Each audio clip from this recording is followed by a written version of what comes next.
And you will be called upon when that item is discussed. Item number 3, Bicycle, Pedestrian, and Trails Committee Awards.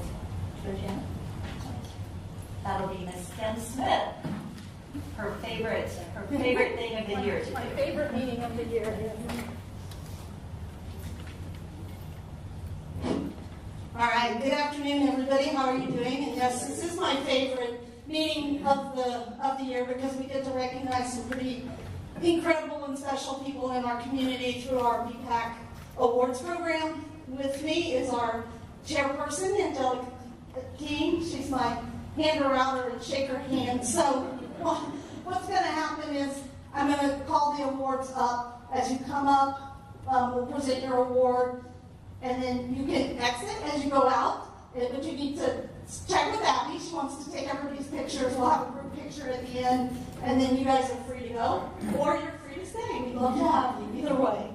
All right, so I want to get started. Our first award winner is the City of Palm Bay, their Public and Community Information Office, and I think Christina Bourne is here to represent, and they are getting a Community Partner Award. They do an absolute fabulous job sending out safety messages, everything we put out, just real good partners and real good coordinators with getting all of that traffic safety information out there. So thank you very much, Christina.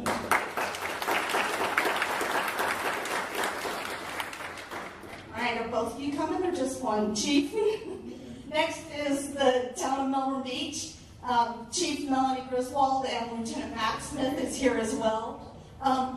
Stay here just a second. Melbourne Beach, any person from any department could be here and get this award because they truly work as a community on safety. The police department we've gone out and done pop-ups with, they've done pedestrian safety flags, they've gone in and lowered speed limits on all their streets to 20 miles an hour or so, and they work as a unit. I've been there for a meeting when Public Works was, they were working on painting crosswalks and doing what they could, so we really appreciate it. Thank you very much. All right, well deserved. All right, next up is an encouragement award. And this award winner, and I'm going to have Eva Ray come up. She is the Vice President of Community Management and Communities for the Vieira Company. Also in the audience is Todd Ho-Prima. Did I get it close? He is the President of the Vieira Company. They have been probably unlikely, but an amazing community partner. They're all about safety. They're building beautiful facilities out there in Vieira, and they're always there for us when we need something. So thank you, and again, very much deserved. All right, Angelica, we can't do this next one. So next up is Angelica King, standing with the University of Florida Extension, and she has become. All right, education. I didn't see her come in. Is Barbie Miller here? Huh? Okay, so Deborah Foley is the coordinator for the Partners in Education program for Brevard Public Schools, and the TPO has become a part of that organization, but Barbie Miller at Palm Bay has just taken it to the next level with Walk to School Day and Bike to School Day and calling me about slow kid signs to get the traffic loop in order, and she's just done an amazing job down there. So I know she had planned to be here with her husband and her parents, and apparently there's some sickness in the family, so she's not able to be here. So thanks, I'm glad you're here to pick it up on her account, and please give her all our best and appreciation. All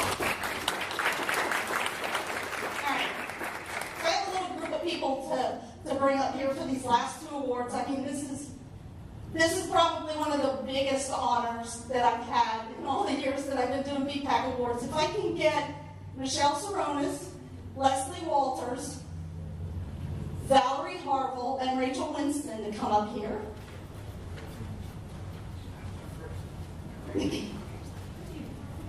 And when we all get up here and we stand together, you're looking at, I kind of did a fast calculation today, this morning. You're looking at over 115 years of bike ped safety right here between this group of people, including myself in that group.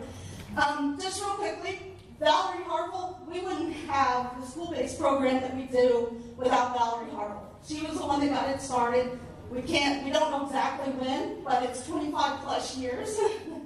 Then when Valerie retired, we were all a little nervous. Rachel stepped in and has been, again, an incredible advocate for this program and kept it going. And then it's all happens because of these two people standing next to me. They've been with me since I started, and they're just rock stars. They do everything. Walk to school, they bike to school, I can't say enough good words. It's just, if we do something, they're like, okay, yeah, Kim, I'll do it. Tell me what I need to do. So they're amazing people. They do what's right for our kids, regardless of what it takes from them. I also have to recognize the man in the black shirt with the cell phone back there. That's Michelle's husband. I know he spent a lot of time blowing up tires and running wrenches on some bikes to get them ready for her to do the bike program. So, Mike, we appreciate you too. But both of these ladies are getting the Robert S. Comm Lifetime Achievement Award for their efforts over 20 plus years of bike safety. So thank you. All right. I made it inside of 10 minutes, didn't I?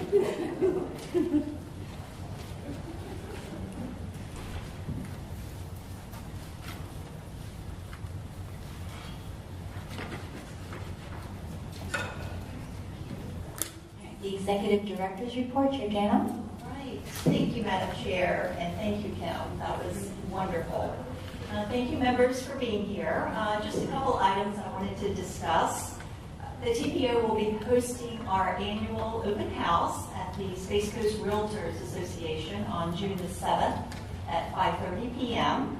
And the open house will include a formal presentation as well as opportunities for our citizens to ask questions and input on future project priorities. So it is an opportunity to hear from the public. Also, we have two more cities that have officially adopted Vision Zero, the city of Palm Bay, thank you Mayor Medina, and the city of Tpo Beach. So we are just really excited about that. That brings us to 7 cities that have committed to the goal. And at the end of the day, it just makes us stronger as a community, as Brevard County, because we're all pulling in the same direction. We clearly have a lot of work to do, but we're getting there. Also, I wanted to mention the statewide meeting of the 27 Mpos in Florida, the MPOAC they call it, met on the April 28th at the Turnpike headquarters. The statewide freight priority list was adopted, and Mpos can submit potential projects for that list. And of course, we submitted State Road 528, the Ellis Road widening, and State Road 524 from Friday Road to Industry, because those are 3 heavily traveled freight corridors. There's no dedicated funding for the program, but getting it on that statewide list is important from a statewide perspective, because freight is getting a lot of attention. And it is, as I say, the economy in motion. And so we wanted to bring that to central office's attention. Also at that meeting, it definitely had a safety theme. Kim Smith, our very own Kim Smith, she presented on Vision Zero with Melissa Wandell with the National Coalition for Safer Roads. And anytime we can present on a statewide level, that really does elevate the TPO, the Space Coast TPO, and that's always good. And so I thought it was an excellent presentation for our area. Also in your package, on page 8 is a fact sheet that the DOT developed for a RAISE grant that was submitted for a rail safety project. It's a $45 million grant application that involves 7 counties from Miami all the way up to Cocoa. And FDOT and Brightline have contributed, it will be contributing the 20% match, non-federal match. And so hopefully it will be successful because it certainly will help rail safety once Brightline starts rolling through at those pretty high speeds. Anything that we can do to improve safety is going to be in our benefit. Also in your package, you have, Abby has included the public engagement report for May and June. I'd like to point out that in April, we received a Public Relations Image Award for our website redesign. So congratulations to Abby. She worked very hard managing that project, and we feel that it is an excellent product to promote public relations. It's so much easier to find things on that website, and it looks fantastic. So if you haven't toured our website, please go on SCTPO.com, and you can see all kinds of valuable information on there. And we do have a rail page on there as well, with all the different rail studies that we have done from the very beginning. Lots of information from all of our modes of transportation. And Madam Chair, that concludes my report. I'll be happy to answer any questions. Any questions for the director's report so far? Yes, Mr. Hollander. Just for information, Georgiana, do you want to mention the TPO Staff Retreat that's going to be coming up? Oh, yes. I mean, we're not invited, but it's sort of important for people to know there is going to be. Yes, so every year we have a staff retreat, and the purpose of it is for staff to get together outside of our office and really start developing a strategic plan, a staff strategic plan. What are the areas that we want to focus on? How can we work better and smarter together? And so last year we went to the Sanford Transportation Management Center and rode some rail, and this year, I think it's June 3rd, the port is hosting us, and it's going to take us on a tour, and we're just so excited we get to meet in their big conference room where the board meets, and we'll be going on the fireboat and just taking a tour of all the amazing things that are happening at the port. So we're really excited about that we get to stay home and then view all of the wonderful things that's happening. So thank you for that. We're happy to host you. Thank you, sir. Thank you very much. All right. The Technical and Citizens Advisory Committee report, Georgiana. The Technical and Citizen Advisory Committee met on Monday, and at your place, you'll find a summary of actions and attendance for that meeting. Also in your package, you have the draft TAC and CAC meeting minutes of March the 7th as well. So we would just like to acknowledge receipt of that. All right. Thank you very, very much. The bicycle pedestrian trails are down. All right. So the BPAC met on March the 28th, and you have the draft meeting minutes in your package.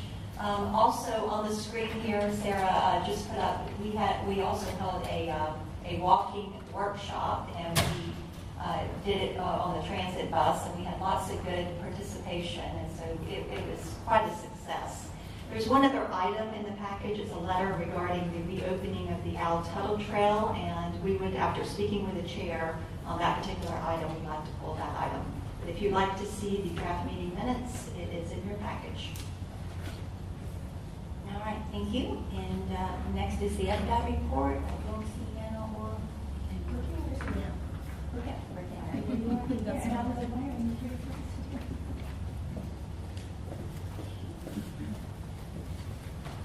Good afternoon, Chair and committee members. You have the most recent FDOT report in your package of information. The only additional piece of information that I'd like to add is the ID number is 439779. It's State Road 518, the Regality Roadway improvement at I-95.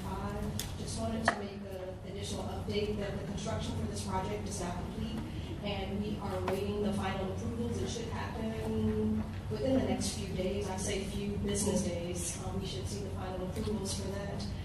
And one of the key elements for this project was the implementation of pedestrian access for crossing the intersections at I-95. And this was done basically for safety reasons.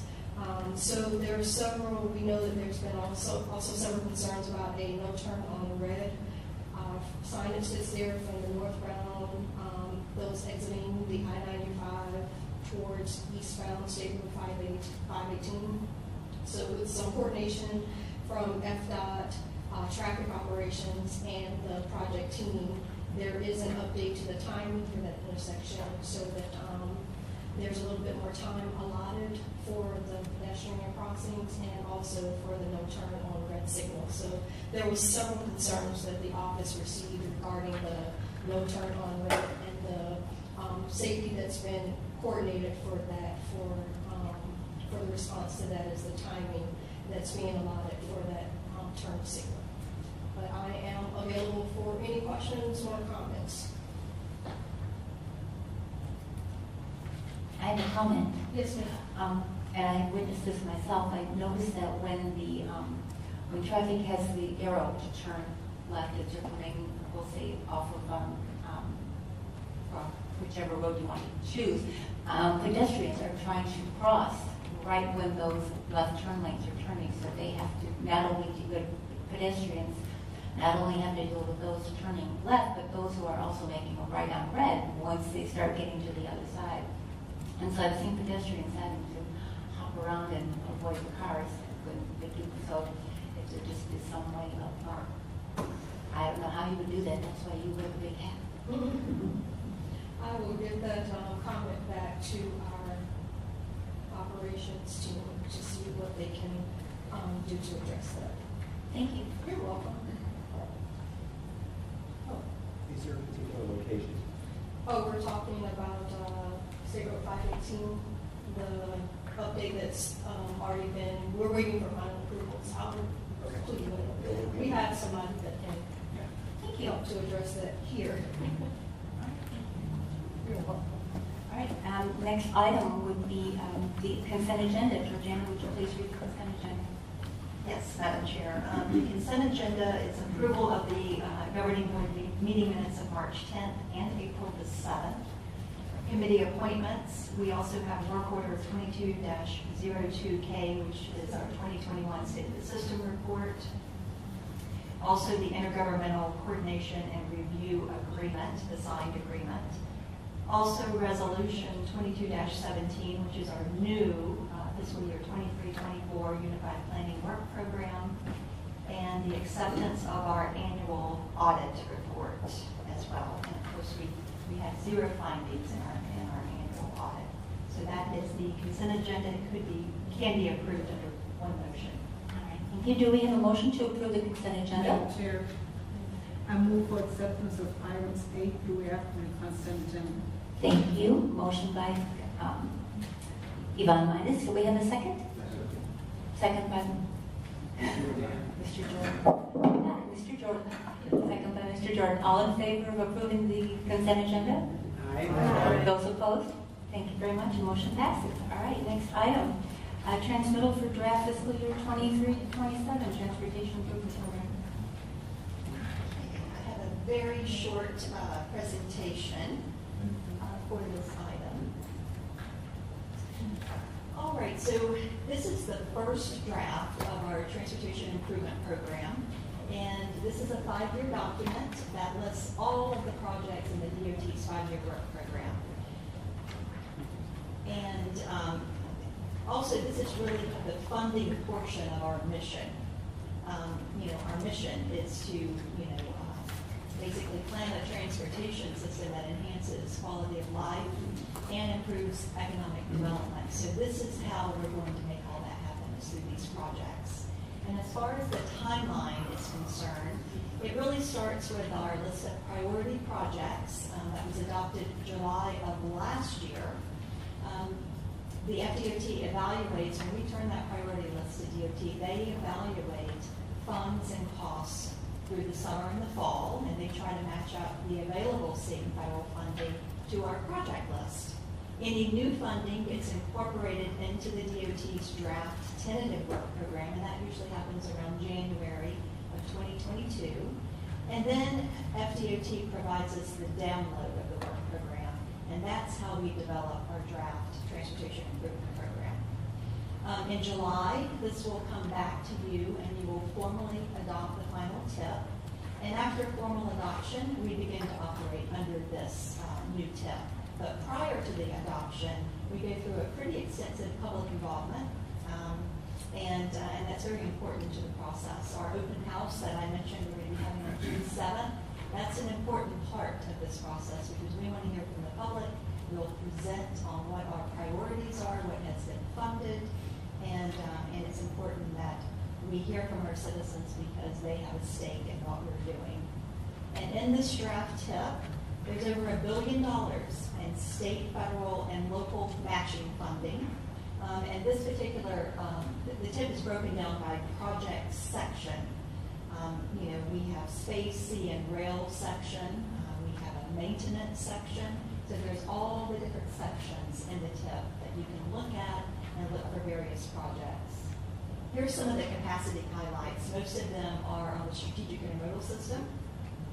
And of course, we have the 528 widening projects, the Ellis Road widening project, US 192 and Hollywood Boulevard, which is a major intersection project that will add capacity to the intersection.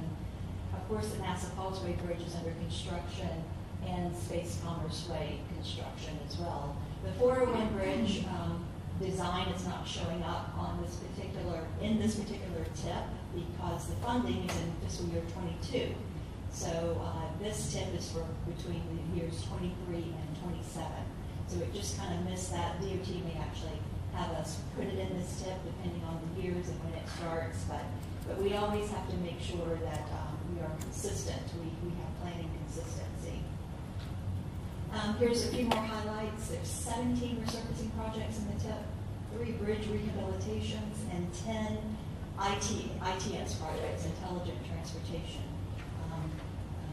Our traffic management center is included in their traffic signals. And we also have sidewalks and trails. There's 8 projects in there. Stone Magnet, which is a Safe Routes to School project, and the Melbourne Southwest Trail. Those are 2 City of Melbourne projects that the TPO funded.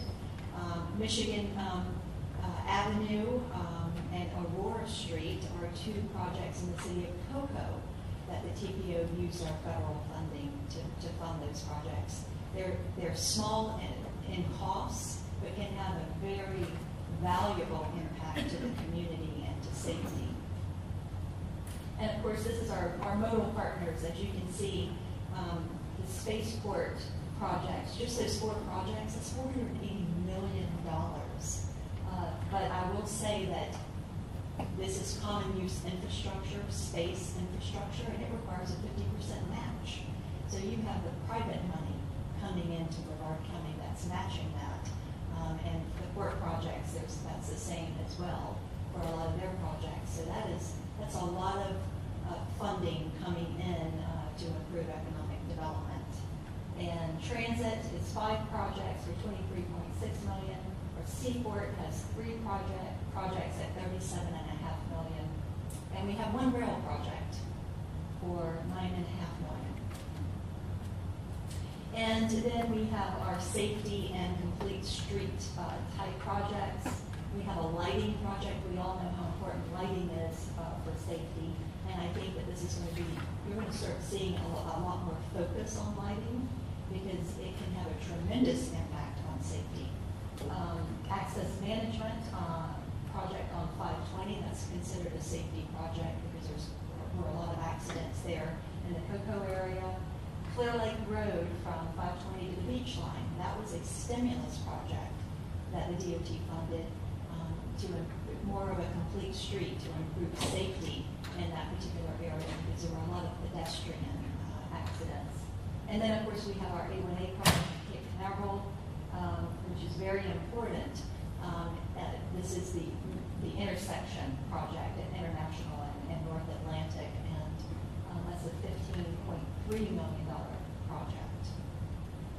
And so we would just like you to take a look at this, kind of review it.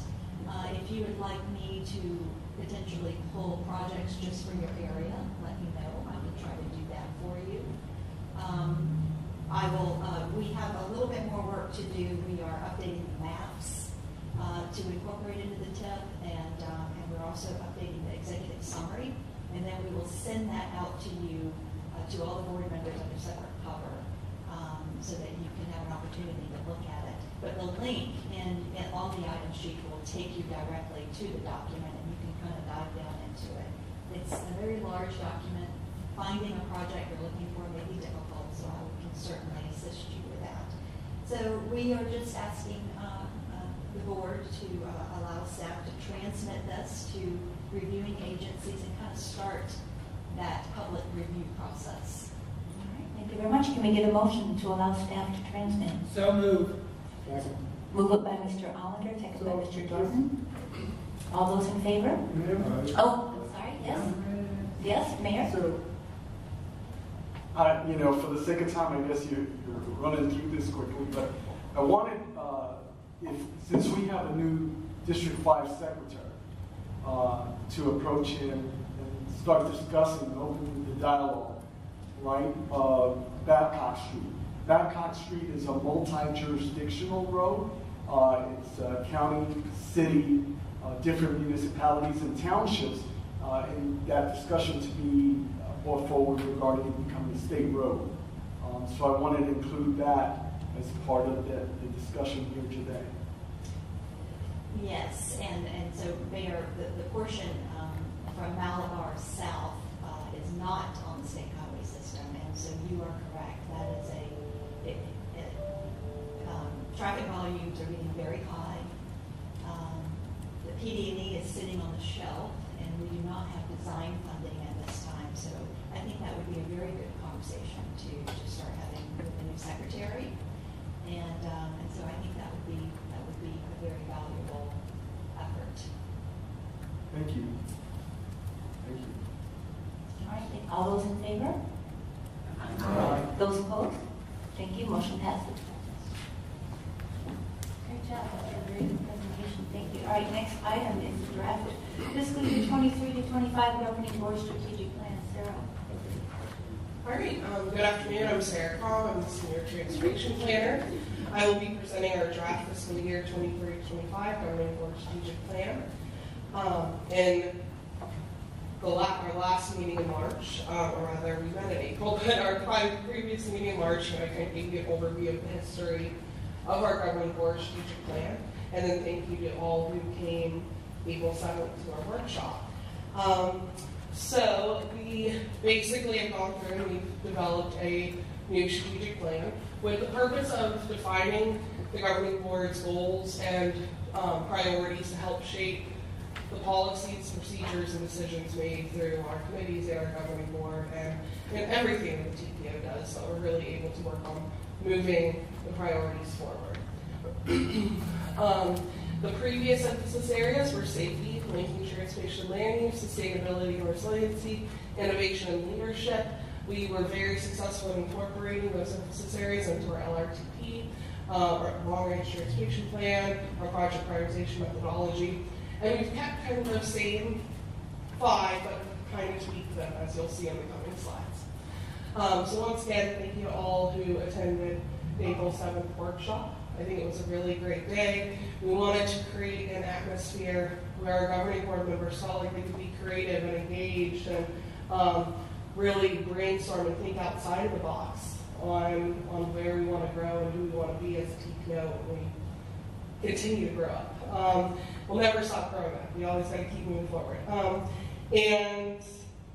I think that we were very successful with that, with bringing in our facilitator for Carmen, the atmosphere for Brevard Zoo, having the sloth and the giraffes, and it was just, I think it was a really great day. So we took everything that you guys discussed and worked on that day through the various activities that Ms. Farman had you go through, and we took all that information back. And what we did is we created a new updated strategic plan. So basically this is in your agenda package. There's a 1-page kind of summary. It's very bright and visible and appealing to the eye. And then there's kind of 5 broken down, more detailed sheets that hone in on each of the emphasis areas. And together they make the strategic plan, or rather the draft strategic plan. So as far as the breakdown sheets go, kind of helping you learn to read it, is emphasis areas, obviously the area of focus or the initiative that we want to move forward. The goal is what we'd like to achieve within that emphasis area. The actions are basically the activities that will help us move that goal forward. And when we're talking short term, think the life of the strategic plan, so 3 years. And when we're thinking long term, think 4 to 10 years. So kind of thinking out to our next 2 strategic plans. And it was also kind of held as a placekeeper for some of those items that we knew we weren't going to be able to accomplish in the next 3 years or our longer term items. Obstacles was really honed in on the discussion that you had with Ms. Garman, where we went through opportunities, positives, challenges, etc. And then performance measure was essentially what is something that we can show at the end of the 3 years. We helped move this goal forward, and this was our performance measure. And then resources, we kind of started using that positives list from the day, but also just other resources that we maybe had. We also revamped our mission and vision based on a lot of what we've heard. They were our previous mission and vision. I should put that up there. They're quite lengthy. What we wanted to create was a mission and vision that any board member, committee member, staff member could easily remember and spit out if they were asked to, basically, what is the mission of the TPO? And so it's to plan a transportation system that enhances quality of life and economic development by engaging the community. And the vision is to provide a safe, multimodal, innovative, and resilient transportation system for all. So short, concise, but impassioned.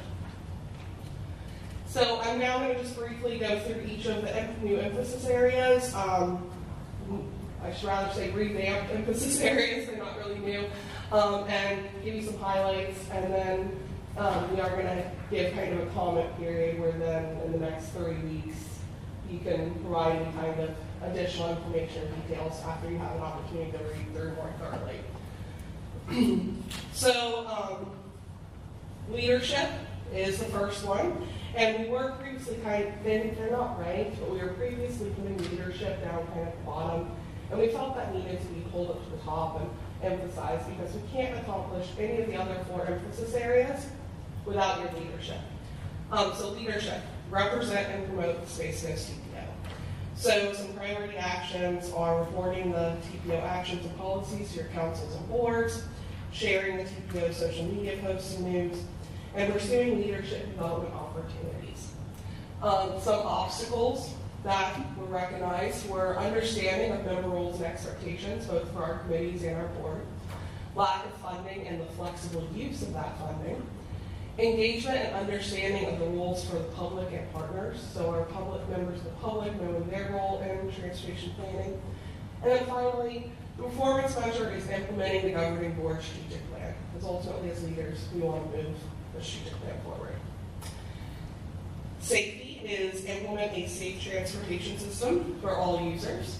And some priority actions are supporting the implementation of the Vision Zero Action Plan, and then also supporting innovative safety countermeasures, such as RFEs and lane reassignments that are proven countermeasures by FHWA.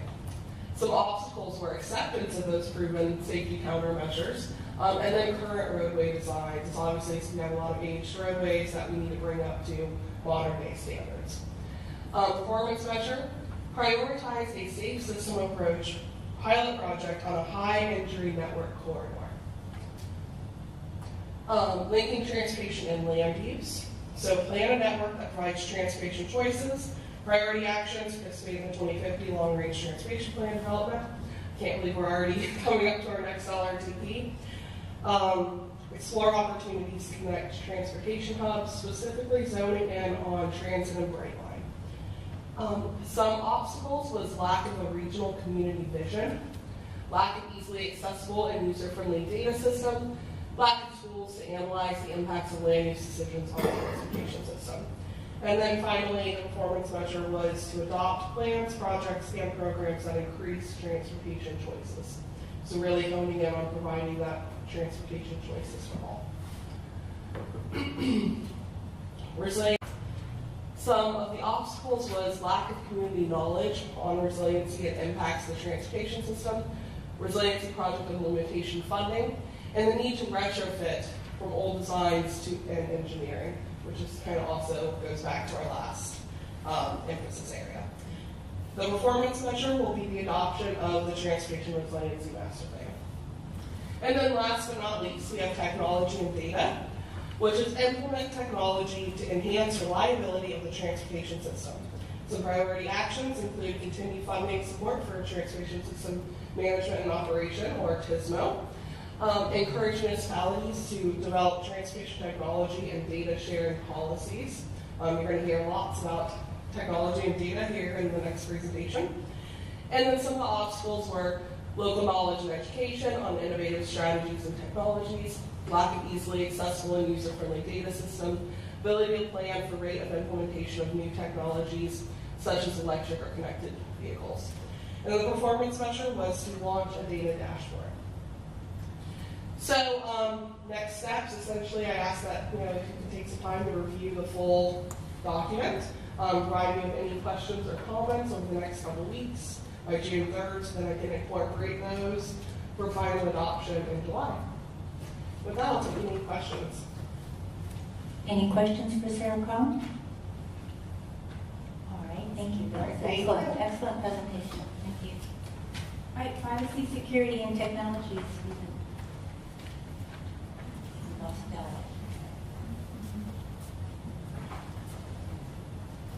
Thank you, Madam Chair.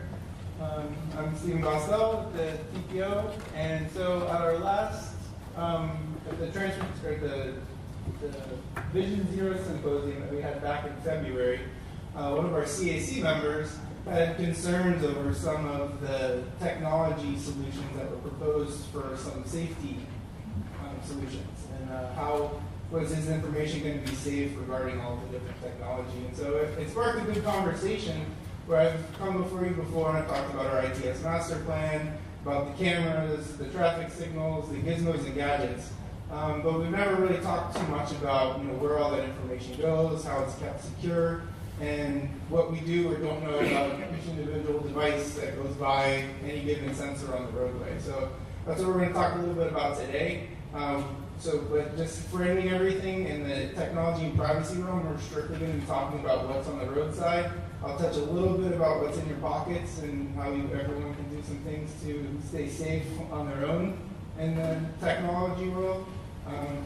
But I just wanted to give a little bit of background on what we're going to go through today.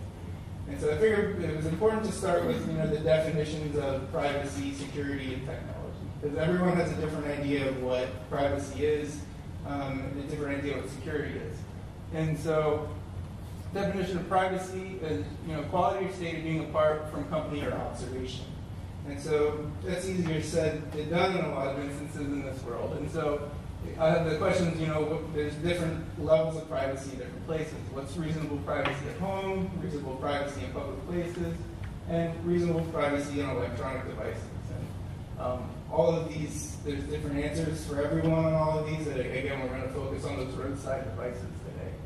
And then just here's some other realms of privacy. There's everything from your behavior, your thoughts and feelings, images you take, biological data, personal communication, your location, all of that. But again, we're going to hone in on just what we, local agencies, and the Florida Department of Transportation, how we keep everything safe and what we look at. And then with the security definition, there's a bunch of different definitions of security, but the one we're going to focus on here is to take measures to guard against espionage, sabotage, cybercrime in this case, and things like that. And so in this case, the organization whose task is security for our area really is DOT, and they're the leaders that keep everything, keep an eye on all of what the current standards are and best practice protected measures, and they share it with the local agencies to make sure that we follow them. And then technology in this case, the specialized aspect of a particular field or endeavor is what we're looking at, and it's the intelligent transportation systems and how to keep everyone safe on the roadways. And we're not looking at individual users' information or anything like that. We just want to make sure two devices don't hit each other. We don't care who they are. We want everyone to be safe.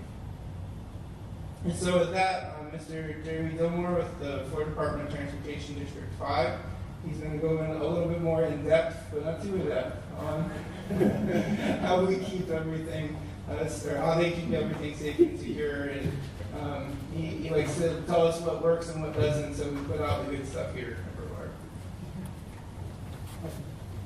Thank you, Stephen. And we did go into a lot more depth with the CAC, trying to make sure that we were responsive to some of the inquiry that was out there and make sure that we answered fully the questions of and concerns that folks did have. I will try my best not to bore you to death with those things. If you do have questions, do feel free to answer them. I think it's very important that we do get the input from those that are representing the general public to make sure that what we're doing is enough to try to go ahead and safeguard. The first thing to note is that it's impossible to be perfectly safe. When you start talking about to be perfectly secure, that's not really possible. At the same time, one of the things that we know is in order to try to run our transportation system, to a large extent, as Stephen mentioned, I don't need to know who you are. I just need to know there's a person there. Because it's never acceptable for us to have a collision with any person. It's not acceptable for us to have a collision between any two cars. When we start looking at safety, it applies. It doesn't matter about who an individual is. It just has to do with there's an individual there, that there's a car there. So, as luck would have it, we don't have to know a whole lot about you. We don't have to know a whole lot about those kind of characteristics, which means we can make things very private overall. So that is a reasonable expectation for the majority of our system, and hopefully that's what we reflect what we've done. So one thing to note here is that we do live in the sunshine. When we look at most of the information that I'll be talking to you about today, if you'd like to see more about it, if you'd like to see exactly what we've got, you can always ask for it. We'll go ahead and produce it, we'll share it with you. So to a large extent, when we start talking about safeguarding systems, we're not talking about taking data and keeping it away from people. Because again, we share it with them if they ask for it. What we're talking about here is trying to, when we talk about safety, when we talk about securing our systems, what we're referring to in this kind of context is making sure someone can't hijack our systems. If you've seen those, more of those kind of ransomware attacks, that's the most likely cause of what you're trying to go ahead and prevent. And that has happened within the transportation realm. The other thing that's happened is when we start looking at trying to protect messages so that we don't send faulty information out there. You remember that we've seen the big dynamic message signs that we have on the interstate. There have been other states, not too far north from here, that have actually had people go into those and post erroneous messages. That becomes more important as we start getting into things like connected and autonomous vehicles and we're messaging directly into the vehicle itself. Is that we want to make sure that the right message is going out there. When we start looking at actors in this space, there are state actors. We don't tend to be as large of an emphasis area for their attacks as what other public infrastructure is, but we still guard against those things, as Stephen mentioned. So with that said, when we start looking at the goals of a transportation agency, again, what we're looking at here is safety and mobility. We want to stop crashes from happening. We want to see cars move effectively. Again, I have to know very, very little about you as an individual. There are some exception cases. I'll go ahead and mention those where we do actually have individual accounts, but those are few and far between. So by just trying to make sure that we get the minimal amount of data in order to be able to make good decisions, what that means is that we just don't ever have the information that would need to be protected and secured, other than we just need to keep our systems themselves from being hijacked. This goes a little bit to privacy and security. Okay, sorry about that. This is one of our first elements when we start talking about it. And this is characteristic of a few things. I'll skip through them. We went through and enumerated each one of them. But when we start looking at our dynamic message signs, when we start talking about, not total tag readers, they don't need to know who you are. I share the same message with everybody. This is one way. It's purely out. There's no privacy concerns here. When we start looking at it from the security side, the biggest thing we do is we put on a private network. And that's what the case is going to be for the most of our systems, is that we run fiber. You'll see that's a lot of cost that happens in projects. We put it into those fibers, somebody has to get physical access to get into them. That's going to be the case for the majority of the systems and things I talked to you about today. There's no surface for someone else to get to it in order to be able to get into that system, so it's also very secure. When we've looked at these, when they've been taken in the past, it's because they were actually on cellular modems. And those cellular modems were connected to the internet. That's a practice that we do not follow in this area, so we don't have those same risks. It's a toll tag reader. Toll tag reader, you'd say that knows who you are. Believe it or not, it doesn't know who you are. It knows your account. And it doesn't mean it knows your bank account. It means it knows your toll account. Those are very, very different things. Well, this is an example of a segregation of data. One of the things that we do is we make sure the only things that you really care about, like your credit card, your home address, your name, that piece of information is only contained in a very secure location. That's actually with Florida's Turnpike. It's with CFX, but it is not actually anywhere on the roadside. It has nothing to do with the networks that I have access to, that Stephen has access to, that any of our local agencies do. It's kept kind of in the vault off to the side. What these used to do is that they would go ahead and get an individual ID from that tag, and they would just look for matches. And when we pulled the ID, it would actually throw away part of the message. So it didn't never even have the full account itself. And then from that, it went ahead and just looked at matches and it stored the data about travel time information. So that's equivalent of how things are now done with Bluetooth. The toll tags have actually gone away. The reason why is because they're expensive. When we look at Bluetooth readers, they're a lot less expensive. So on your phone, you may or may not know that there are actually two different ways in which your phone identifies itself. One of those is something called an IP address. An IP address is like your home address. It has an idea of different levels of sophistication. When you have your address, it may be 123 Happy Street, Cocoa, Florida. So state of Florida, big region, narrows down to a city, then narrows down to a street, then narrows down to a number on that street. When we go ahead and compare that, it's the same way an IP address. It's logically organized from big to small.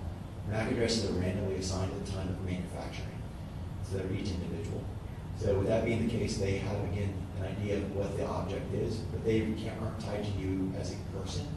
They're just an individual for the machine itself. Now, with that being the case, why do we use this stuff? Oh, I need to click on it. This is a little video that's kind of showing an example. This is what the actual device looks like itself.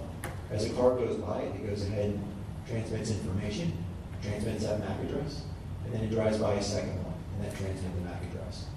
We know what time that took place. So we know a car traveled from point A to point B, and we saw them at time A and time B.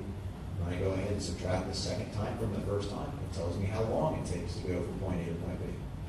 Now, I don't know if you stopped off at a Denny's. I don't know if you went ahead and stopped for gas on your way in between.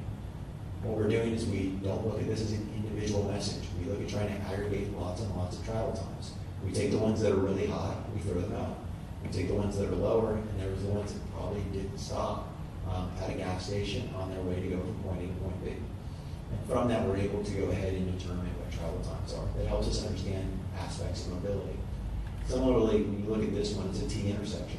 We now have 3 different locations. I have an idea about when cars went from point A to point B, from point A to point C, from point C to point A, right? I mean, we can back out what those trip patterns are. That helps us to understand when we start adjusting how long the left turn phase is on, how long the third movement is on. So that just helps us again to try to improve mobility. But we don't look at these at an individual level. We don't care about them on an individual level. We look at them at an aggregate level. So we only really store the match data, and we only store the travel time information and the idea that it went from point A to point B. We don't care about the individual. We don't keep that MAC address. This is another one which is talking about MPS and CCTV. They're similar devices. Most people get worried not about the device that actually can go out there and bounce a beam off of you and come back and say this is the speed in which cars are traveling. This is also something we do at an aggregate level. I don't even have individual information about how fast any one car is going. I get it at 30-second intervals. So it's bulk of data. CCTVs people worry about. They think we can see the entire world. Through a single CCTV, we get 1 per mile. If you look around this room and count how many different cameras there are to try to capture just the size of this room, you see that it takes a lot in order to get any kind of visibility on an individual person. We have it on the roadway and we've got 1 per mile. I don't see anything about an individual person. What we instead do is we get information that is very broad in nature, and we see the general flow of traffic. If you want to see exactly what we see at the TMC, go to FL501.com. There are live camera feeds that are on there. When we say that they're live, they literally are playing the same exact videos that are in the TMC. We go ahead and bounce them off of our servers and then run them through the internet to make them available. So if you think we're zoomed in too much, you can certainly call me. You can tell me, we will zoom them out. That has happened before, believe it or not, at individual intersections. And they've been from commuters who said, I can't see the approach, like how much traffic is backed up there. Can you back it up just a little bit so I can see it? And we we've done it before. But what they overwhelmingly do not see is we can't see into windshields, we can't see individual people. None of that really comes into play. And from a security standpoint, again, why would someone come try to take this from me? I'm making it openly available on the internet. They can go pull it themselves. Traffic signals. This is probably the biggest area of risk that exists within our world. This goes back to that idea it's on a private network. The biggest thing here has to do with keys. Luckily, our area is one of the few in the country has changed out from what's called number 2 keys. That probably means nothing to you, but if you go ahead and wanted to go on eBay tonight, you can go ahead and do a search for number 2 keys. You'll see for $6 that you yourself can go ahead and pick one up, and that will probably open the majority of traffic signal cabinets in the United States. We don't use them here in our area. We moved away from them because we realized that's a pretty bad security vulnerability. If I'm relying upon that people can't physically get to things, I probably shouldn't make my key open and available. So that has been taken care of in our area, and we're going to try to make things more secure. When we start talking about it from a privacy perspective, I can tell you a traffic signal knows nothing about you as an individual. It only knows about the cars drove over a particular loop or into a particular area, and we use that in order to try to extend green time or maybe better traffic signal timing. This is one where we get into objects that know something about you. When we look at 511. If you signed up for individual alerts, you had to go ahead and provide things like your personal information, your cell phone, some way in which the system can contact you and say there's a delay on your route. Well, that's an option. You can say that's not worth it in terms of a privacy risk to me, and you could not sign up for it. So that's an option that you have to weigh the reward versus go ahead and providing your private information. It's the same as with any other service that you go ahead and sign up for. We do go ahead and take efforts to secure this. It does run in a database that is encrypted. When we go ahead and transmit the information, it is the data in motion. It's using the latest technology in terms of encryption. If you want to know what that is, I can go into it and explain to you how private key encryption works. But that would probably be a little bit too deep for anybody to want to know about. This is the Rethink program. It's similar to it. If you sign up for Rethink, it's all about matching trips. So inherently, once you do sign up, it does share your information with another individual. That's how we go ahead and create the ride share. You've got to share it in order to match those trips up. So all that information that is registered, it is in the database. This one's a little bit different in that after 90 days, we clear it out. It's actually not done for security purposes. The reason why we do that is because we don't want to match trips where people are no longer wanting to participate. So every 90 days, if someone hasn't been matched and isn't actively showing within our program, continuing to use the ride share, we actually get rid of that data. Because we don't want someone that used to live in our area and happened to move out of Central Florida to be matched with someone. They're trying to then contact them in order to try to make that trip match happen. And lo and behold, the person no longer lives here. So every 90 days we clean it out just to keep it fresh. That also provides us a little additional level of security in that there's no data that's sitting there that's stale. So if you stopped using that system, your data would be removed within 90 days, at the longest. When we start talking about connected and autonomous vehicles, this is the system that everyone worries about. This is the system that I worry the least about. This is the most secure system that we have ever designed. This has security that does not rival that of your internet banking. This exceeds what happens with your internet banking. When you start looking at why I say that, it's because your internet banking uses the same exact type of technology, but it's exposed across many very large companies that go ahead and are able to store and do a verification process. Now they have a huge economic incentive to never give it away, and so they don't, which is why your banking is secure. But what's different here is that there's a much smaller group of companies, and those companies only exist to make sure that this stays secure. So if they ever were to be compromised in any way, shape, or form, they would cease to exist. So their very existence is dependent upon this stuff staying secure, unlike some of the others. But overall, it uses that same kind of private key encryption. This is the information that also is very private, and that it actually is similar to what we mentioned before about Bluetooth that has an individual unique identifier at most. But unlike Bluetooth, which never changes, the device that you got shipped to you always stays the same. This rolls every 20 minutes. So every 20 minutes you become a new person. And this is one of the only systems that does this. So this is not only the most secure, but also the most private of all the systems that we actually have out there that attempt to match trips. Now, why do we go ahead and get into this type of work? Again, when we start talking about connected vehicles, this has to do with safety benefits. It's been estimated that we can actually prevent up to 74% of crashes on our roadway by going ahead and implementing this technology. So when you start looking at risk, this is the one that gets everybody's hair up, and I'll tell you again, this is the one that I worry the absolute least about. This has been designed for security and privacy from the ground up, with a lot of participation from the public. This is, I don't know the slides. Computer vision. Okay, so computer vision is one of these things that can get to be a little bit scary. People are wondering how much we can figure out from people. What we do from a traffic standpoint is what you see here in the picture. We label objects. That's all we do. We don't label individuals. Now, one thing to note is that computer vision in the transportation space, this is all we use it for. That's all we buy, we stop. Now, not to get everybody up into a concern, but that's not the way other industries do act with it. Computer vision does have some potential to actually recognize more specific information about you. If you've ever watched the Minority Report, when Tom Cruise went ahead and had his eyes changed out or to change who he was, and all of a sudden he walks up to it and they recognize him as a different person. They are facial recognition technologies that are out there from security systems. The way we mount cameras, they can't be used for that. However, there are other industries, most notably the marketing industry, that is actually headed in that direction. But we don't know any of that stuff from a transportation standpoint. And nor can we basically, unless we change all of our infrastructure out completely, which we're not going to do. Route and mode choice. This is actually an application that helps people to decide about the use of different modes of transportation. This is one that also has where you can sign up for it. This is our latest system. We just went ahead and launched it. What had changed since when we put in 501 and we went ahead and put in the Rethink program was there was a change that happened in another part of the world, over in Western Europe. There was something called a GDPR standard. It's also known as the right to be forgotten, if you've ever heard that in the news. And we actually incorporated those standards into the work that we did in the route and mode choice. So as you see, as we get newer technology, we actually try to make it more secure, more private, in order to try to protect the interests of the public. We also go back to our legacy systems and try to bring innovations to them without having to completely redo them. So some of the things that you'll see that have taken place within your local area that have improved the stance that we've done over the last 10 years include the change out of those keys that I mentioned earlier. There's something called cyber keys.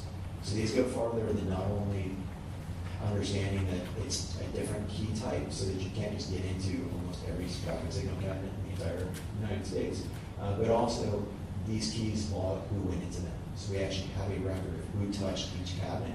It's logged on the key, and then the permissions only update once a week. So every week we can actually log someone completely out of the system. There's also something called firewalls. Firewalls prevent the entry into the system. We had a really great question from the CAC about where we stand.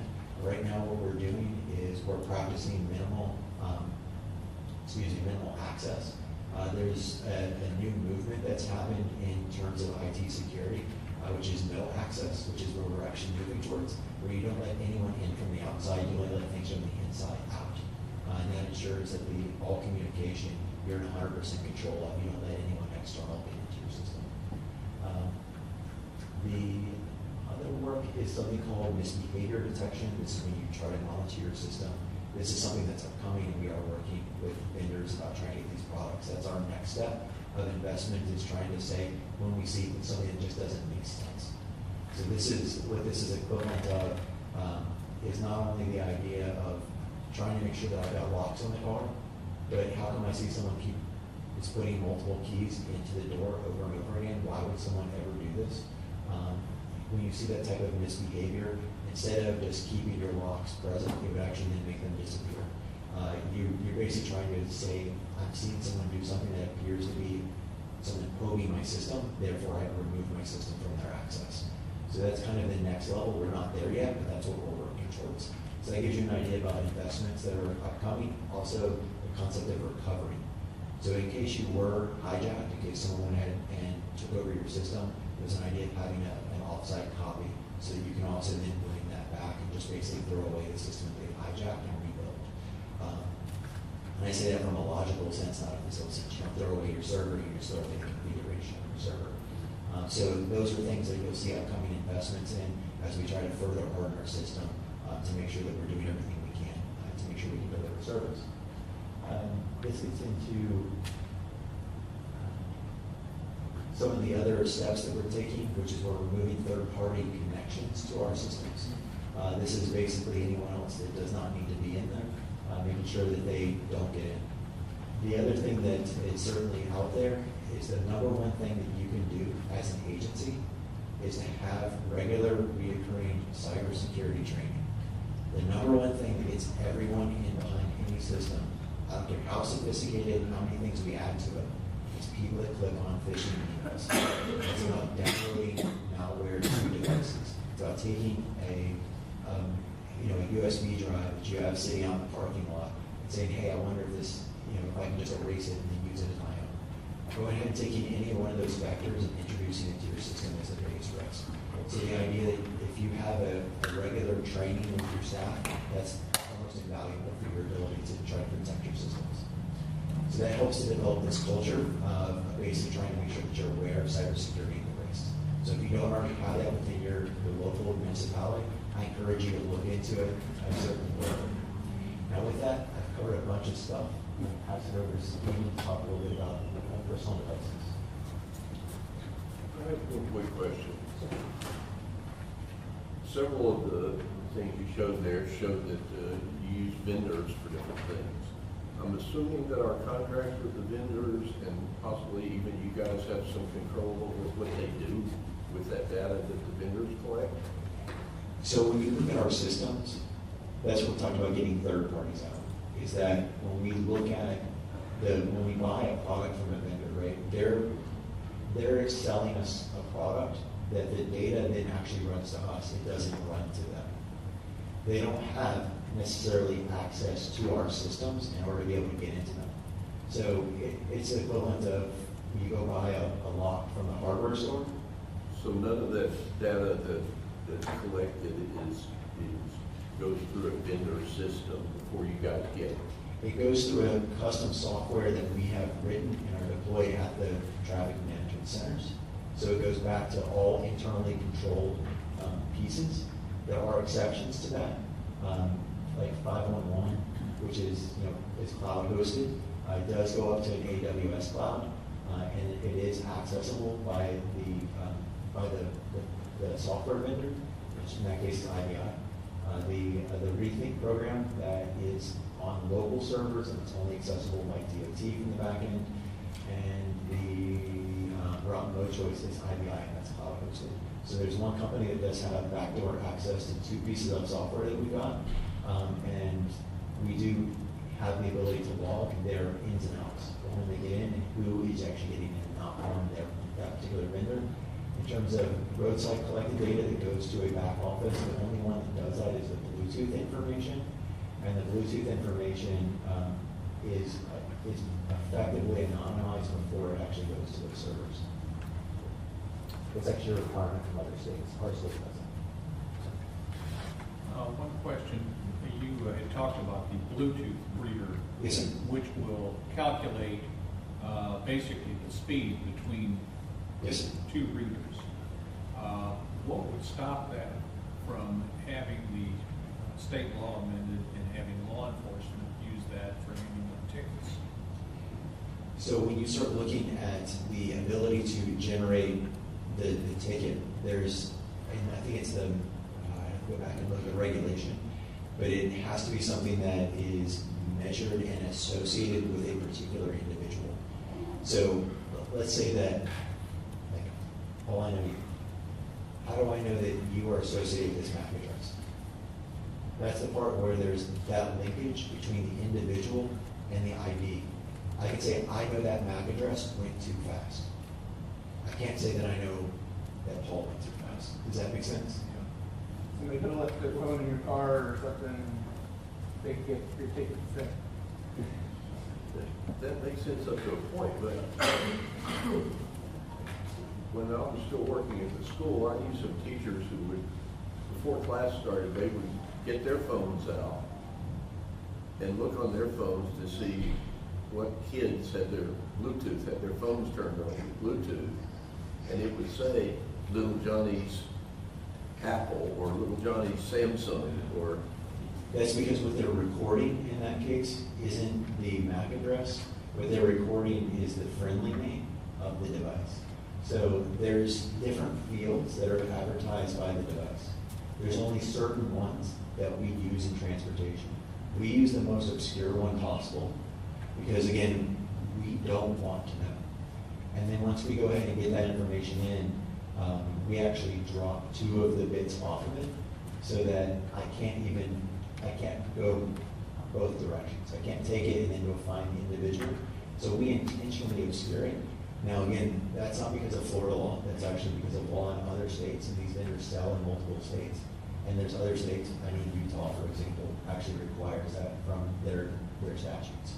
And as a result, we get those benefits from our state of having less PI, less person identifiable information. Does that make sense? It's a good point though, where I was getting to, just going to touch a little bit on smartphone security. And so the teacher in that case, it was up to when each one of those phones were set up in order for him to see those names like that. Whoever set up that phone had to give it a name. And so whenever any individual sets up their phone, like Sarah's iPhone, I can see on my phone as a Bluetooth device in the room. I assume it's Sarah Crumb's iPhone. It doesn't have her last name on it, but it'd be advisable not to use your last name when you set up things like that. Just because depending on the level of security you want, then you can see certain things without getting to your choice. But who in here does not have a smartphone? Anybody? We had one holdout on Monday. We got another one today. Fantastic. Think about it. That's still smart. That doesn't count. No. Flip phone. There you go. Flip phone might count. Except they're now making smartphones that are flip phones. I know. But so we've all become pretty dependent on them in our everyday life for the most part. And each one of them has its trade-offs. You know, we talked on Monday about how every time you expand your digital footprint on the web and the internet, each time you download a new app or something like that, and they all ask you to agree to this big long user agreement that I'm sure all of us read each time we accept it. And by doing so, it could open you up to your data to be used for different things. And so it's just a good idea to keep an eye on that periodically. On the right here is a screenshot of my phone and the different app permissions. I did not realize I had 128 apps installed. It's time to do some cleanup. But if you go through and check, you can see that 6 of the apps that want to see my calendar, out of the 21 that asked, they let 6 see it. Same with my contacts. A lot of them want to know my location. 119 want to know. I've let 59 know. So I don't know how each one of those apps is using my information particularly, but it's a good idea for everyone to be cognizant of that. Keep it in mind if you're truly concerned about security and privacy in your own life, and to just kind of go in there and keep tabs and look at what's doing what if you have concerns. And then be cautious. I like to try to stay plugged into some of the cybersecurity stuff and concerns going on because I do like technology, but I am starting to become concerned about it in certain cases. And one of the interesting ones I saw that came out after the Super Bowl is there was this commercial with a QR code bouncing around the TV, and it said, click me to get like 5 free shares of a stock or something like that. And so many people took pictures of it without even knowing what it went to. It crashed that company server, and people couldn't get the 5 free shares of stock going on. Well, shortly after, the FBI issued a warning because so many people clicked on this unknowing QR code. It could have been anything. There was no one that went through and vetted and made sure that was a secure site for everyone to go to. Those QR codes just take you to a website. It's just an easy way to put in a big long URL. So be cautious. Know what you're clicking on in your emails. Jeremy mentioned the phishing emails. Make sure you know who it's coming from. Make sure you know where those QR codes are going to take you. It should give the URL right underneath it. Restaurant ones are usually okay, but I think I've heard stories of people putting fake menu in places. So. And then there's always something different. I had no idea there was a central government livestock system. So the Chinese found a way to breach it, and it caused issues with that. But that was the result of a bigger security issue across the internet. And then also, whenever you're opening a web browser or your phone asks you to do an update, It's probably for good reason. Make sure you do that sooner rather than later. I'm guilty of putting them off myself, but you never know how severe the threat could be at the moment. So it's better to be safe than sorry and do it as soon as you can. And with that, we covered quite a bit. We'd be happy to answer any questions. That was a lot. So people that use VPN, isn't that for the sole purpose of not having their IP address being able to be recognized? VPNs do help.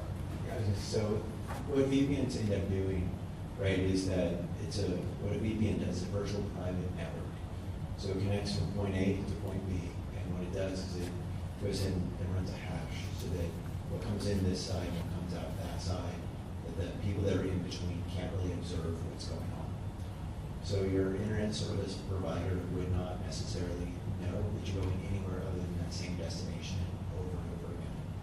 That destination then would know what your traffic and your behavior is beyond that point. So what you're doing is you're changing who you're trusting from an internet service provider to another location. So one of the big statements that's been made is be careful of what country your far side is in.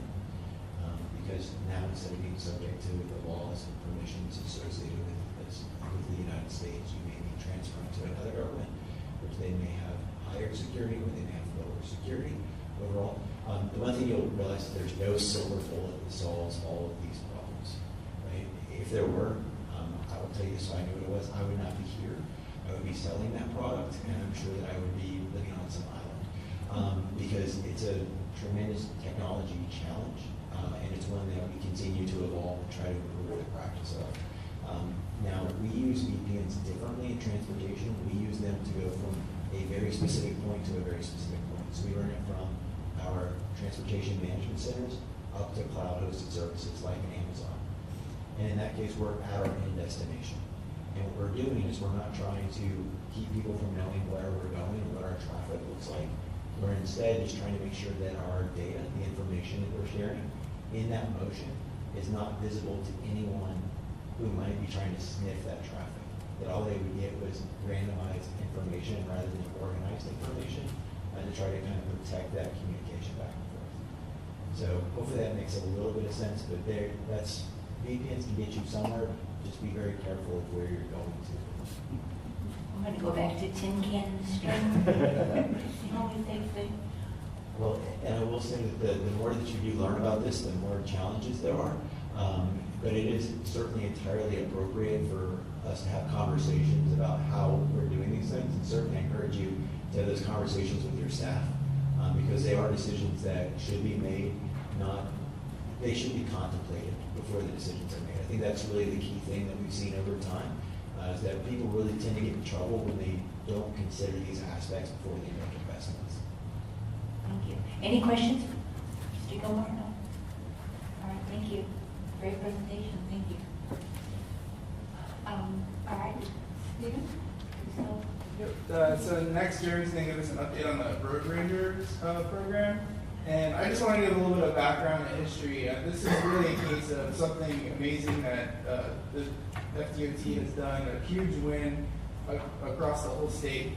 It was the Road Ranger service is something that the TPO has tried to get here in Brevard for probably a good 10 years. And our previous director, Rob Com, really directed and asked central office DOT to come up with a consistent way on how this program should be deployed across the state because it was very piecemeal across the state.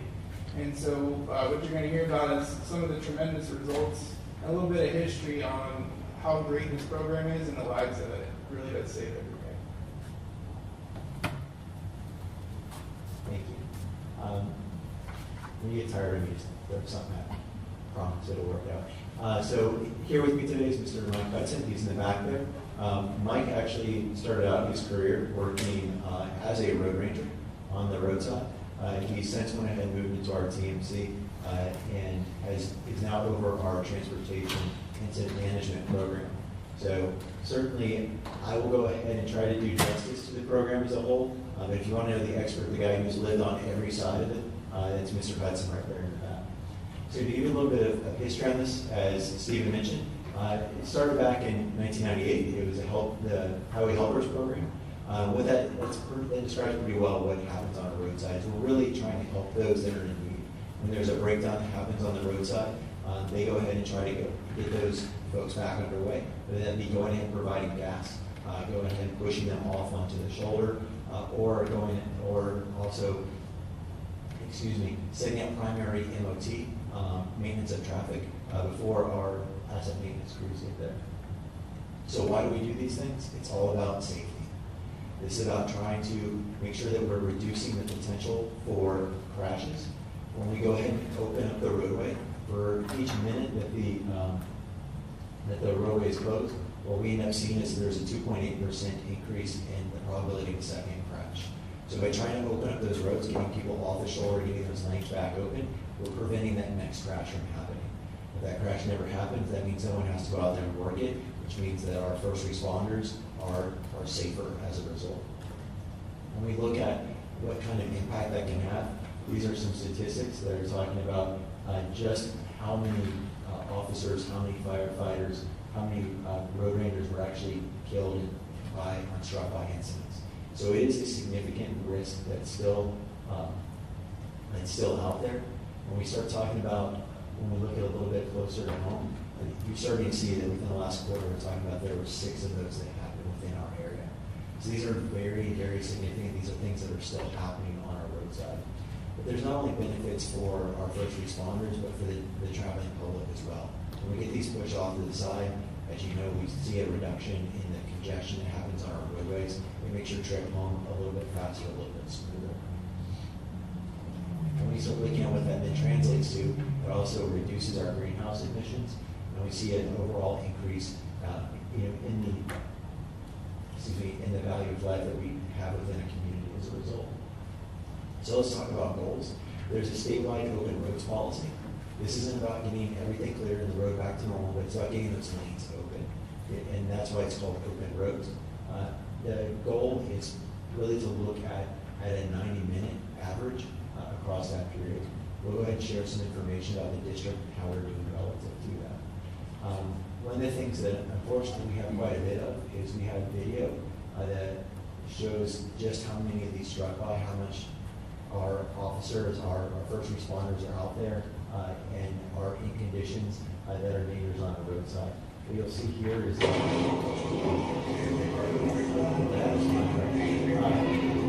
where we had a vehicle that was going by, the officer opened up the door, and as you see, the car that was coming by actually struck the door and brought it in.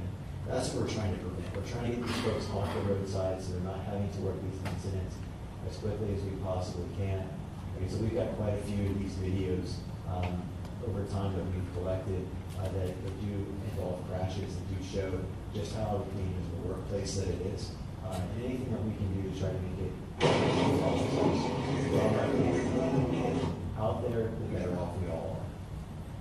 So this is taking a look at our overall, the averages within the district.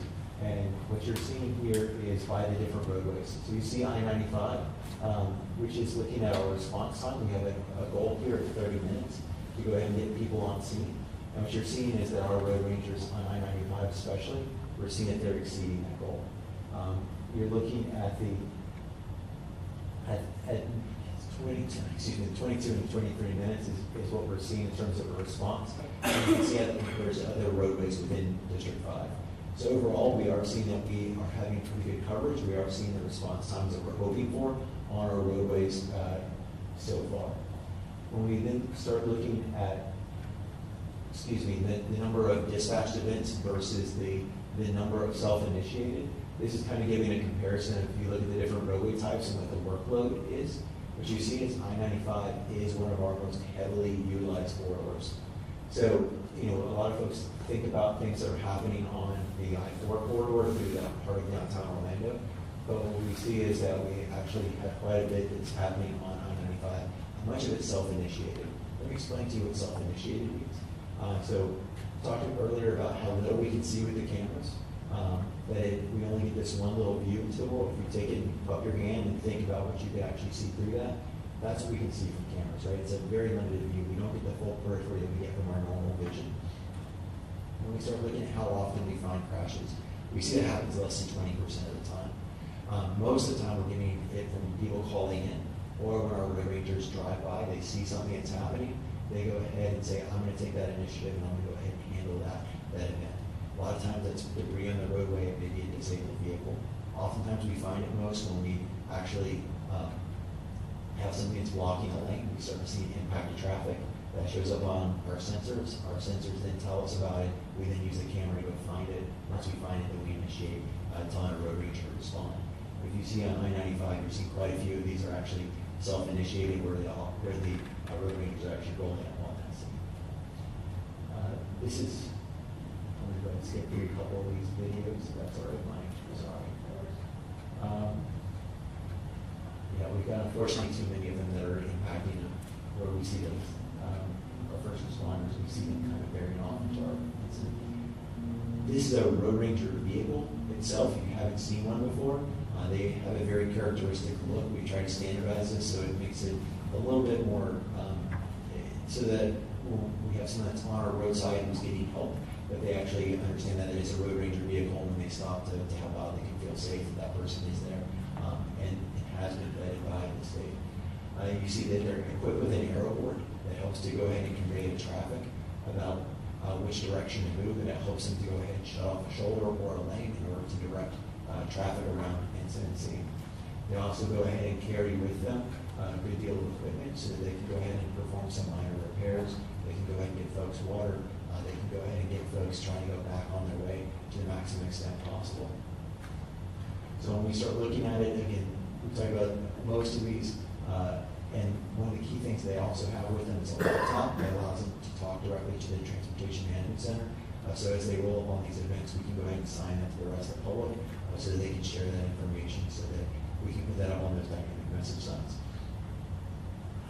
They also have the ability to do what's at the bottom there, which is red tag events. That's when there's a disabled vehicle that actually starts the clock and we need to get that vehicle removed so we can get it off the shoulder. I think we talked about this already. We're talking about the safe quick clearance. That's a big part of what they're doing is again just trying to get folks off the road. If they can pull it, if they can drag it, anything they can do to get the lanes open. One of the things that we have seen as we've gone through the procurement through the years is our vendors are getting increasingly responsive and responsible. There was originally a big concern about claims if they went out there and touched vehicles. Now what you see is that folks get it, they understand what the mission is, and trying to go ahead and really get things opened up. Here's an example of a scene that we see kind of evolving over time, where it's going ahead and giving a couple of different snapshots of where you see the first responders on scene. You see the road ranger going ahead and positioning itself in order to help to get the traffic going onto the shoulder and around the event. This is another kind of time-lapse view. It goes ahead and shows the road ranger event itself and trying to get things open. This is actually in the work zone in I-4 Ultimate. I think that one's a video. No, I'm sorry. That one was just a commercial vehicle, showing that we pulled a commercial vehicle off the road. Gotcha. Thank you, Mike. When we start looking at where we are, when we start looking at where we have coverage, there's actually two different units. The three different units that are on 95. You see them listed above, as well as the 528 unit. One thing to note, and this is kind of what we're here to go ahead and talk about, it's not just that we're meeting and actually exceeding our goals in terms of response time, as well as opening up our roadways, is to say that we've seen a tremendous benefit for that being in place Monday through Friday, from the 6:30 to 9:30 or 9 o'clock. So what's happening is we're actually expanding service. We were able to go ahead and use the existing funding that we had to add on a Saturday and Sunday service for the I-95 corridor. So we've seen that tremendous need. We've seen the number of incidents that they're working. I think this is an investment that makes sense to try to provide better service for those that are in Brevard County and Volusia County. So you'll see the expanded hours, so you'll see more road rangers if you're out there driving on weekends. When we start looking at the teaming of asset maintenance, they go ahead and provide that initial MOT for the first 30 minutes. I think I mentioned this thing before about the assistant repairs. So again, that's just general scope. Any kind of questions, comments, concerns associated with road rangers? Madam Chair, I wanted to mention, I had the opportunity to use road rangers about a month ago. I had a flat tire on the beach line. And, you know, of course, when that happens, you're flustered. You know, you're on the side of the road, cars are speeding by, and it just occurred to me, you know, road rangers. So I was so flustered, I actually looked it up on my phone because I couldn't even remember how to call them, sorry, FHB. And I asked if they happen to service that portion of the beach line, and clearly they do. And it seemed like he was there like in 15 minutes. So pleasant. I mean, he had, you know, the safety set up down the road. I felt so safe. He had my tire changed, the spare on, and I was on my way. And this guy was like my hero. So, you know, they save lives every day, and it's just such a valuable service for Brevard County residents. So I was just so happy. What's the number? If you're ever in trouble, you always want to call STAR FHB. That'll go ahead and connect you to the Florida Highway Patrol. And the Highway Patrol is co-located with us at the Regional Transportation Management Center. And they know how to get in contact with Mike and his team for them to be able to go ahead and get someone out there to help. These are not volunteers. These are regular salary employees and fully insured. This is a contracted service. They are insured. They do have extensive training in how to handle incident management as well as CPR. So they do have an extensive amount of background requirements. What we see a lot of is that there are folks that usually get into this profession because they love it, because they get to help people every day. We have folks that come from backgrounds where they used to be mechanics, then they get into this and they have an opportunity. Instead of having to deal with people when they're frustrated about having to go ahead and get their car repaired, they have the opportunity when they roll up on the scene, they see people that have been waiting for them and are so happy that they're there.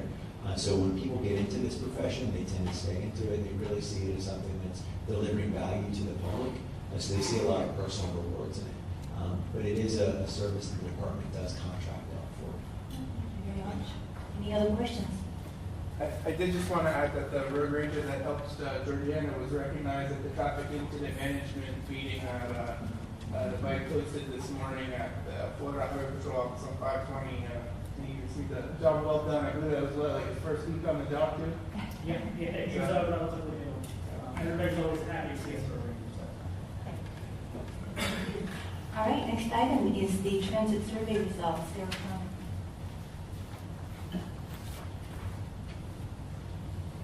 I'm going to go through this relatively quickly because we are at the end of our day. So, as you know, we developed we conducted a transit survey back in not February, oh my gosh, the fall, and to basically provide support to Space Coast Area Transit and their development of their transit development plan, which Terry will be bringing forward to this group in July, as well as their comprehensive operations and analysis. It was also an opportunity for us as the TPO to get more data on transit riders and non-riders so that we can better plan and organize our transportation system to support transit and potentially help encourage new riders. So basically, we conduct an onboard transit survey for the purpose of demographic characteristics, to gather demographic characteristics, travel behaviors, and user satisfaction. And then we conduct an online survey, which is basically to really target non-riders. We did get some riders, but we wanted to get the perceptions on transit services, the willingness or interest on transit services, and potential future transit service ideas from non-riders. There is a full report on the website that's listed in your on your agenda item sheet, as well as also you should each have a summary report at your stations, and then that's also available on the website as well if you'd like to share along. So I'm not going to go into too much detail, because as I said, the report and the summary report are out there and available. But basically, for the onboard survey, surveyors rode every single route, both weekdays and weekends. And this was really at the height of transit gaining back their ridership from losing most of their ridership during 2020 COVID. And so there were 854 respondents. This was a really great response to the survey because not only were we able to get enough for the comprehensive operations analysis and such, but it was actually more than most respondents have ever gotten in any prior transit survey. So for the most part, respondents were very satisfied with the variety of aspects that Statewide Transit offers. And as I mentioned, you can see some other highlights in the summary at your station. We also conducted an online survey. We really use a lot of social media, Facebook, Nextdoor, Twitter, etc., to really push out the message that, hey, go take the survey. Adam did a fabulous job working with our consultants, and we did do a lot of paid kind of focused advertising. So the online survey had 656 respondents. We were hoping for more, but we weren't really surprised that we didn't, with the number of outcomes. And 74% were non-riders. Some key takeaways were that with both surveys combined, 49% of respondents would like to see more bus stop improvements, such as benches and shelters. When it looked at how people access transit, 77% walk. And so that really puts emphasis on, around our bus stops, we need to be making sure that we have comfortable, accessible pedestrian facilities, sidewalks, and trails, because every single transit rider is a pedestrian or a bicyclist before they get on that bus. However, except for 4% of people apparently got dropped off and rode with someone. But for the most part, we need to really focus in on improving our walking and biking around our transit stops. There was obviously an interest in expanding service locally. The high points were Titusville, North Merritt Island, West Cocoa, Rockledge, Melbourne, Palm Bay, Midvale. And then regionally, over 60% of the online participants would like to see regional connections to the Orlando area. And so that obviously is telling and something we need to keep in the back of our minds. So as I said, I was just going to give you a brief overview. If you have any questions, me and Terry are happy to answer them. He'll be diving deeper into transit services next month, not next month, in July. And of course, you have the summary report at your station. All right, thank you. Any questions for us here? No, all right. Thank you very much. Thank you for your report. Okay, getting to the end of our day here. Our next meeting is going to be July 14th at 2 o'clock, right in this very building. No other comments? Can I get a motion to adjourn? Yeah, I do have a comment. Yes, thank you, Mayor. Yes. Well, thank you for the opportunity, Madam Chair. So I just wanted to police the item number 6. Since the motion was already in place and seconded, the comments I had regarding the state road of Babcock, the opening that discussion anyway. Did that have to be part of the motion, or do my comments, are they just as effective? I think your comments are just as effective. It has been on the record here at the TPO what the intent is, and I think that now we can reach out to DOT, we can work together on that and start that initial conversation. So I think it was perfect. Thank you, ma'am. Thank you. I just wanted to. Yes, Virginia. Yes. Yeah, I just wanted to add to that comment as well, that I took note of that comment that you made about Babcock Street as well, to take to the office.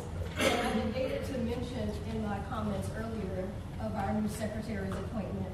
The new secretary, John Tyler, he's been with the district office his entire career, over 20 years. So he's not a newcomer to our area. He's very well in the know as to what some of the priorities are. But he's said several times that he's going to continue the tradition that Secretary Perdue put in place as far as transparency and communication and having safety at the top priority in the decision-making process. So you're very, very timely with your comments, but I did make note of that to take back to the district office as well. Thank you, Kenyon. And Thank you.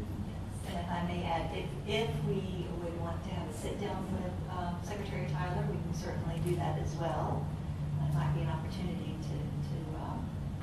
to start that conversation and also talk about Malabar and the funding for that. So it's something we can talk to Suzanne about. That might be a good idea. Thank you, ma'am. And just so that you know, at our last council meeting, that was a part of our discussion for Suzanne to reach out to our new District 5 Secretary. So thank you for that. Thank you. Yes, and our liaison unit is in the process of reaching out to Georgiana to do exactly that, to schedule the meeting with the new secretary to find out just general conversation, not necessarily going through a list of priority projects, but just high level.